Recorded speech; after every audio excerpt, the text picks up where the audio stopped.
ಯಾವುದೇ ಕಾನೂನಿನ ಅನುಷ್ಠಾನದಲ್ಲಿ ಅಡ್ಡಿ ಬರಲ್ಲ, ಅಡ್ಡಿಪಡಿಸಲ್ಲ. ಇನ್ನೇನಾರ ಕೇಳ್ತೀರ ನೋಡಪ್ಪ, ಹೈಕಮಾಂಡ್ನವರು ನನಗೆ ಹೇಳಿದ್ದಾರೆ, ಕೆಲವು ಕಂಪ್ಲೇಂಟ್ಗಳು ಬಂದಿದ್ದಾವೆ, ದೂರುಗಳು. ಯಾಕಂತಂದ್ರೆ ಸರ್ವೆ ಆಗಿರೋದು 2015ರಲ್ಲಿ 15-16ರಲ್ಲಿ 9-10 ವರ್ಷಗಳಾಗ್ಬಿಟ್ಟಿದೆ.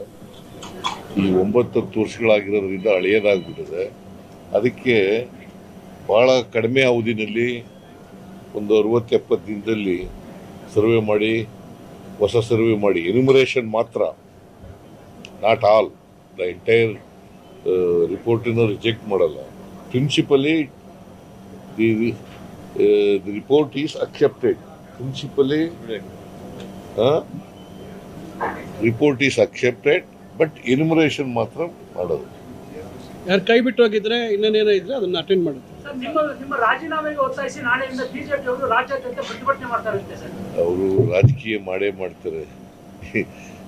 ಬಿಜೆಪಿಯವರಿಗೆ ಸುಳ್ಳು ಜನಗಳ ಮುಂದೆ ದಾರಿ ತಪ್ಪಿಸ್ತಕ್ಕಂಥ ಕೆಲಸ ಮಾಡೋದು, ಸುಳ್ಳಿಟ್ಟು ಆಮೇಲೆ ರಾಜೀನಾಮೆ ಕೇಳೋದು.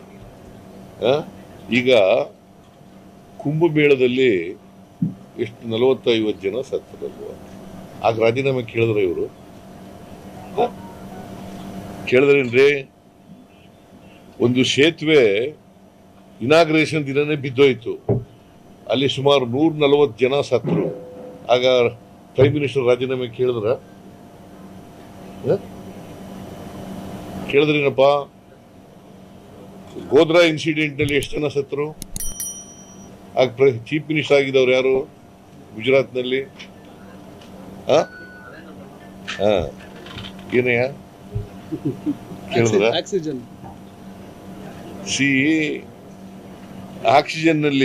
ಆಕ್ಸಿಜನ್ ಸಪ್ಲೈ ಮಾಡಕ್ಕಾಗ್ಲಿ ಕಳೆದ ವರ್ಷದಲ್ಲಿ ಕೋವಿಡ್ ಟೈಮ್ನಲ್ಲಿ ಎಷ್ಟು ಜನ ಸತ್ರು? ಆಗ ಬಸವರಾಜ ಬೊಮ್ಮಾಯಿ ರಾಜೀನಾಮೆ ಕೊಟ್ರ? ಅದಕ್ಕೆ ಬಿಜೆಪಿಯವರು ರಾಜಕೀಯವಾಗಿ ಮಾಡ್ತಾ ಇದ್ದಾರೆ, ರಾಜೀನಾಮೆ ಕೊಡಿ ಅಂತ ಹೇಳ್ತಾ ಇದ್ದಾರೆ. ಅದರಲ್ಲಿ ಯಾವುದೇ ಸತ್ಯಾಂಶ ಇಲ್ಲ.